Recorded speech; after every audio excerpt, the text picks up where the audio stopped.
মাত্ৰ এটা চিন্তাই আপোনাৰ জীৱন সলনি কৰিব পাৰে। আপোনাৰ জীৱনত তুলপাৰ লগাব পাৰে। চিন্তা সলনি কৰি পৃথিৱীত পৰিৱৰ্তন আনিব পাৰি। পুৰণি দিনত মগধ নামৰ এখন ৰাজ্যত আঙুলিমাল নামৰ এটা দস্যু আছিল।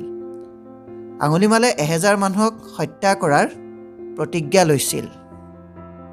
আঙুলিমালৰ সন্ত্ৰাস ইমানেই বেছি আছিল যে সেই ঠাইত মানুহে গধূলি হোৱাৰ লগে লগে ঘৰৰ পৰা নোলাইছিল। যিখন পাহাৰত আঙুলিমালে বসবাস কৰিছিল সেইফালে যোৱাৰ পথটো গাঁৱৰ মানুহে বন্ধ কৰি দিছিল আৰু তাত ফলক লগাই লিখি দিছিল যে এইফালে যোৱাটো নিষেধ। সেই গাঁওখনলৈ এদিন মহাত্মা বুদ্ধ আহিলে। তেওঁক গাঁৱৰ মানুহে জনালে যে প্ৰভু, আপুনি সেই পাহাৰখনৰ ফালে নাযাব। তাত আঙুলিমাল থাকে, যিয়ে 1000জনক হত্যা কৰাৰ প্ৰণ লৈছে আৰু ইতিমধ্যে 999 জনক হত্যা কৰিছে। গৌতম বুদ্ধই ক'লে, মই আঙুলিমালক লগ পাবই লাগিব, কাৰণ তেওঁক মোৰ সহায়ৰ প্ৰয়োজন আছে। গাঁৱৰ ৰাইজে বাধা দিয়া স্বত্তেও মহাত্মা বুদ্ধ সেই পাহাৰখনলৈ আগবাঢ়ি গ'ল। যেতিয়া মহাত্মা বুদ্ধ সেই পাহাৰখনৰ ওচৰ পালেগৈ, আঙুলিমালে তেওঁক দূৰৰ পৰা দেখি অত্যন্ত প্ৰসন্ন হ'ল আৰু মনতে ভাবিলে, আজি মোৰ 1000জনক বধ কৰাৰ প্ৰতিজ্ঞা পূৰণ হ'ব। লাহে লাহে গৌতম বুদ্ধ আঙুলিমালৰ ফালে আগবাঢ়ি গ'ল। আঙুলিমালে বুদ্ধৰ ফালে আগুৱাই আহিলে, কিন্তু মহাত্মা বুদ্ধৰ শৰীৰৰ উজ্জ্বল তাপ আঙুলিমালে সহ্য কৰিব পৰা নাছিলে। শংকিত কৰি পেলাইছিলে তেওঁৰ উজ্জ্বল তাপে। আঙুলিমালৰ হাত কঁপিবলৈ ধৰিলে। আঙুলিমালে ক'লে, হে সন্ন্যাসী, তই তাতে ৰৈ যা, আজি মোৰ 1000জনক বধ কৰাৰ প্ৰতিজ্ঞা পূৰণ হ'ব।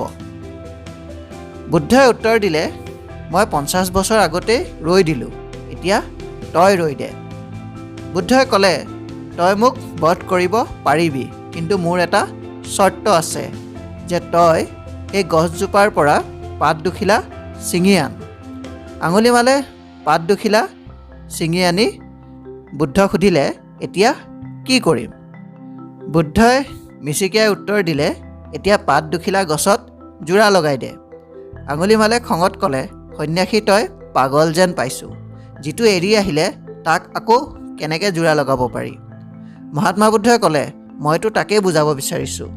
ছিঙি পেলোৱাটো সহজ, কিন্তু জোৰা দিয়াটো কঠিন। তইতো 999জনক কাটিলি, এটাক জোৰা লগাই প্ৰাণ দি দেখুওৱা। আঙুলিমালৰ অনুশোচনা হ'ল আৰু দুখত কান্দিবলৈ ল'লে আৰু নিজৰ ভুল উপলব্ধি কৰিলে। তেওঁ গৌতম বুদ্ধৰ চৰণত পৰি দিলে, কিন্তু গৌতম বুদ্ধই তেওঁক পিঠি দি গুচি আহিলে। আঙুলিমালে বুদ্ধং শৰণম গচ্ছামি উচ্চাৰণ কৰি মহাত্মা বুদ্ধৰ পাছে পাছে অনুকৰণ কৰিলে। চিন্তা সলনি হ'ল আঙুলিমালৰ আৰু লগতে তেওঁৰ জীৱনো সলনি হ'ল। এটা চিন্তাই আপোনাৰ জীৱন সলনি কৰিবলৈ যথেষ্ট। তাৰ পাছত আঙুলিমালে এই গাঁওখনত থাকিবলৈ ল'লে আৰু বুদ্ধই তেওঁক দীক্ষা দিলে আৰু আঙুলিমাল সন্ন্যাসী হৈ গ'ল।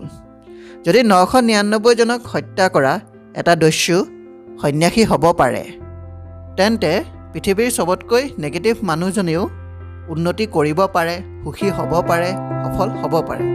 যদি ভিডিঅ'টো চাই আপোনাৰ ভাল লাগিছে, তেন্তে চেনেলটো ছাবস্ক্ৰাইব কৰিব আৰু ভিডিঅ'টো শ্বেয়াৰ কৰিব। ধন্যবাদ।